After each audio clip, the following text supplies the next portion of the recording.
Di sebuah kota kecil yang mulai berkembang, Anggi adalah seorang CEO muda dari perusahaan properti ternama, Anggi Land Development. Pria ini dikenal cerdas, tegas, dan ambisius, tetapi juga sering dicap arogan karena gaya hidupnya yang mewah dan kesannya yang jauh dari kehidupan rakyat kecil. Namun, di balik kesuksesannya, Anggi mulai merasa kehilangan arah. Bisnisnya berjalan baik, tapi ia merasa tidak lagi memahami kebutuhan masyarakat yang menjadi target pasarnya. Suatu hari, ketika sedang melakukan inspeksi proyek pembangunan pasar modern, ia mendengar keluhan dari beberapa pedagang pasar tradisional. "Pasar ini memang bagus, tapi buat kami malah makin susah. Pelanggan kami pindah semua ke mal-mal besar yang kamu bangun," kata seorang pedagang tua. Kata-kata itu menampar hatinya. Anggi sadar bahwa dia terlalu fokus pada angka dan laba, tanpa melihat dampak langsung bagi masyarakat kecil.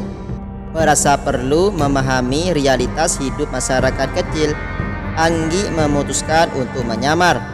Dibantu asistennya, ia menyewa sebuah angkot tua dan menjadi sopir selama beberapa hari tanpa memberitahu siapapun identitas aslinya. Ia ingin merasakan kehidupan dari sudut pandang orang-orang yang hidup dengan pas-pasan.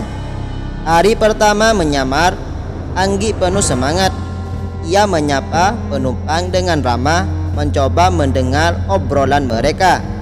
Di perjalanan, ia bertemu seorang gadis bernama Indah yang naik angkot dengan membawa banyak barang dagangan. Indah adalah putri dari Pak Gito, seorang preman yang dikenal menguasai pasar. Indah menolak bayaran angkot. "Bapak sering bantu sopir angkot di sini, jadi aku nggak bayar ya," ujarnya sambil tersenyum. Anggi terkejut sekaligus penasaran.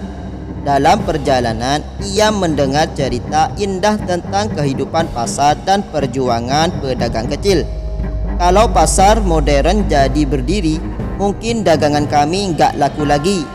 Bapak bilang pasar itu cuma untuk orang-orang yang sudah kaya," ucap Indah, tanpa tahu bahwa dia sedang berbicara dengan orang yang bertanggung jawab atas pembangunan itu. Karena merasa tertarik, Anggi menawarkan bantuan untuk membawakan barang-barang dagangan Indah sampai ke kios kecilnya di pasar. Di sana, ia melihat langsung kondisi pasar yang sempit, bau, dan penuh sesak. Namun, di tempat itulah ia juga melihat kekuatan perjuangan manusia. Indah dengan sabar melayani pembeli, selalu tersenyum meskipun barang dagangannya sederhana. Ketika Anggi bertanya mengapa ia tetap bertahan di situ, Indah menjawab, "Hidup itu bukan tentang mewah atau tidaknya tempat kita bekerja. Yang penting kita jujur dan bermanfaat buat orang lain." Jawaban itu menggetarkan hati Anggi. Sejak itu ia mulai sering bertemu Indah, kadang mengantarnya pulang atau hanya duduk di angkot sambil mendengar cerita.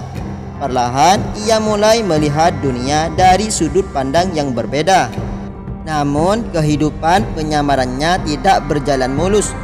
Suatu malam ketika sedang mengantar Indah pulang, mereka dihadang oleh sekelompok pria dengan wajah garang.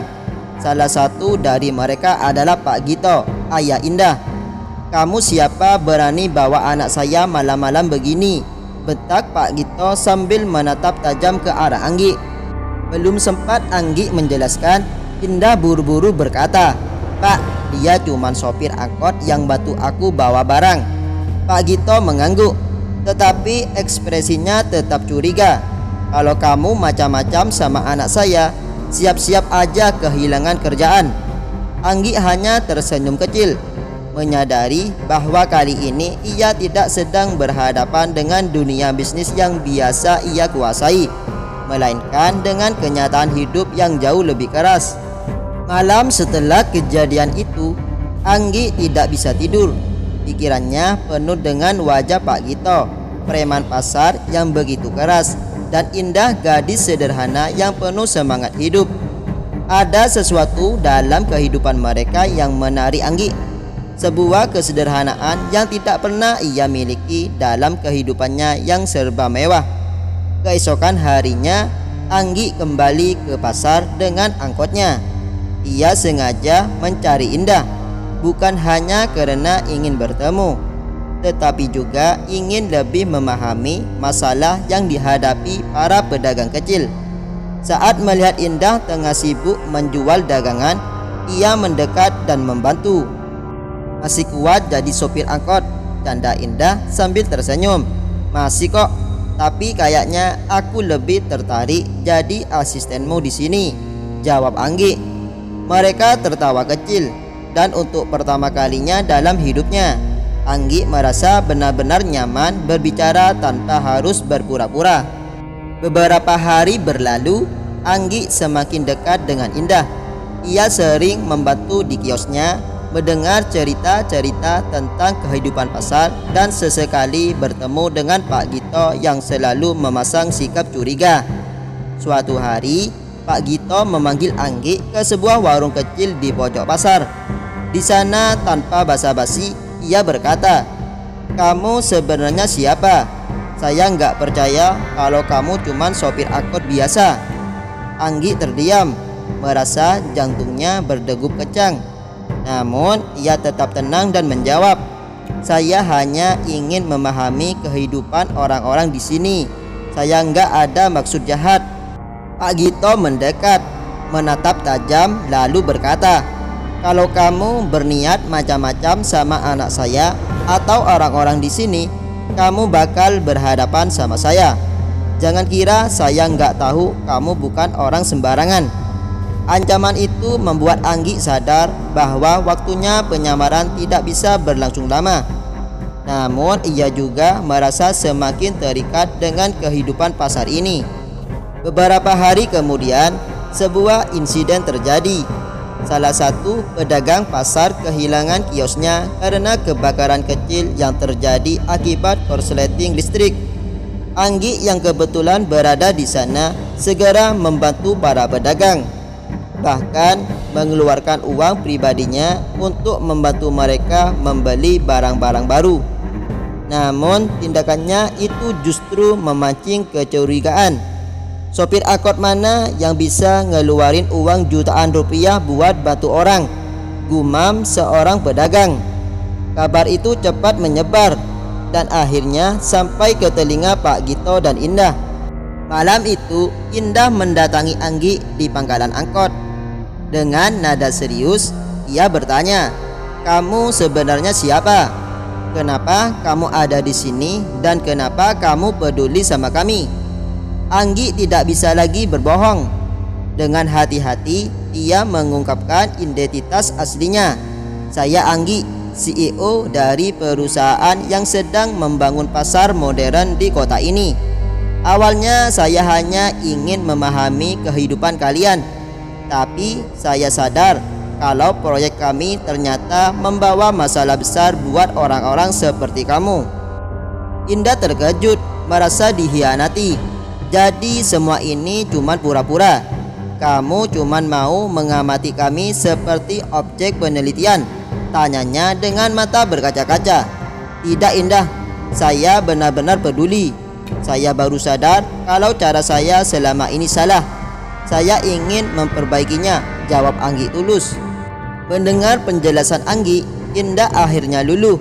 Namun ia tahu bahwa perubahan tidak akan mudah, terutama dengan Pak Gito yang sangat skeptis terhadap orang-orang seperti Anggi. Di sisi lain, Anggi memutuskan untuk bertemu dengan dewan direksi perusahaannya. Ia mengusulkan revisi besar pada proyek pasar modern tersebut. "Kita harus melibatkan pedagang pasar tradisional. Sediakan tempat khusus untuk mereka dengan harga sewa yang terjangkau. Pasar modern bukan berarti menghilangkan pasar tradisional," tegasnya. Keputusan itu mendapat tentangan dari sebagian dewan, tetapi Anggi bersikeras. Ia bahkan menawarkan untuk mengurangi sebagian keuntungan perusahaan demi membangun infrastruktur yang lebih inklusif. Sementara itu di pasar, Anggi mulai merangkul Pak Gito.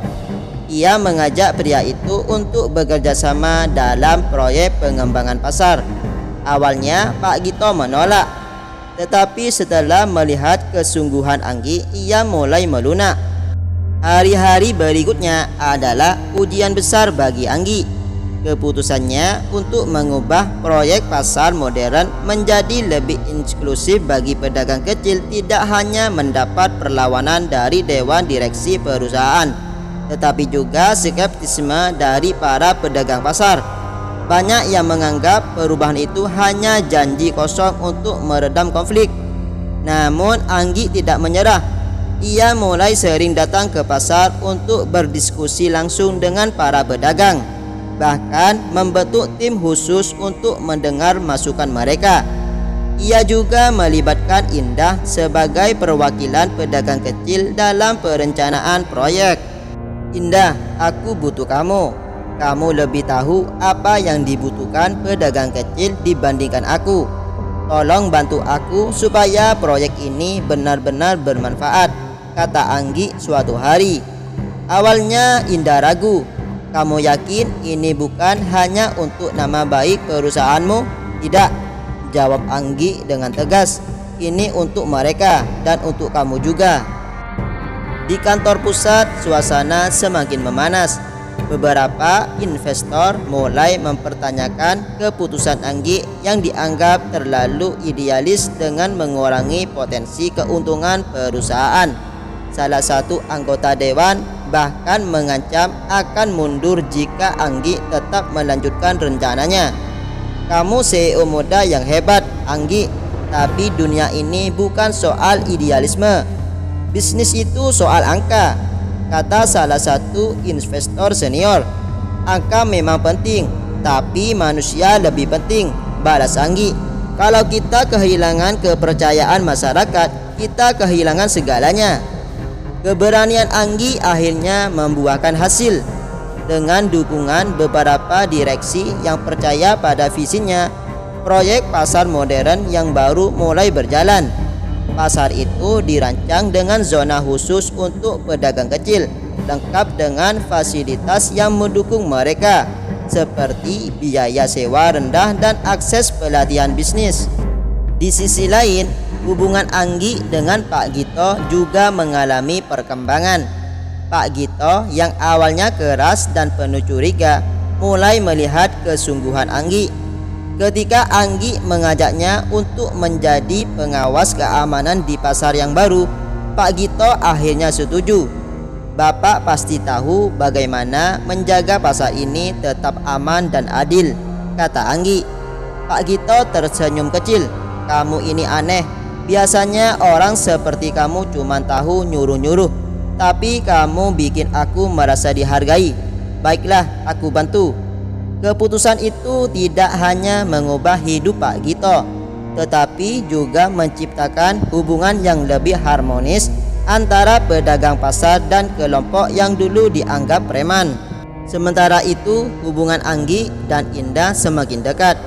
Indah melihat sisi lain dari Anggi yang sebelumnya ia anggap hanya pria kaya yang hidup di dunia berbeda. Namun meski mulai tumbuh perasaan di antara mereka, Indah tetap menjaga jarak. Kita berasal dari dunia yang berbeda. Kamu CEO, aku cuman anak pasar, kata Indah suatu malam. Dunia kita berbeda, tapi tujuan kita sama, balas Anggi. Aku ingin hidup yang berarti, bukan hanya sibuk mengejar uang, dan kamu mengajarkan aku soal itu. Indah terdiam. Ia tahu Anggi tulus, tetapi ada rasa takut dalam dirinya untuk melangkah lebih jauh. Setelah berbulan-bulan bekerja keras, pasar baru akhirnya resmi dibuka. Suasana hari itu penuh haru. Para pedagang kecil yang sebelumnya khawatir kini merasa lega melihat tempat yang layak untuk berjualan. Banyak dari mereka bahkan menangis bahagia saat melihat kios-kios baru yang diatur rapi. Indah berdiri di tengah kerumunan, melihat Anggi yang sedang memberikan pidato. Pasar ini bukan hanya tentang bangunan baru, Ini tentang harapan baru, tentang kita semua yang bekerja sama untuk saling membantu, kata Anggi dengan suara yang tegas. Ketika acara selesai, Anggi menghampiri Indah. Bagaimana menurutmu? Sudah cukup membantu? Indah tersenyum lebar. Lebih dari cukup. Terima kasih karena sudah mendengarkan kami. Pesan moral, di akhir bagian ini kita belajar bahwa perubahan besar dimulai dari langkah kecil dan keberanian untuk mendengar. Anggi yang awalnya hanya seorang CEO ambisius berubah menjadi pemimpin yang memahami makna kepedulian. Namun perjuangan Anggi tidak hanya tentang bisnis, tetapi juga tentang memenangkan hati seorang gadis sederhana yang mengajarkan makna hidup sebenarnya.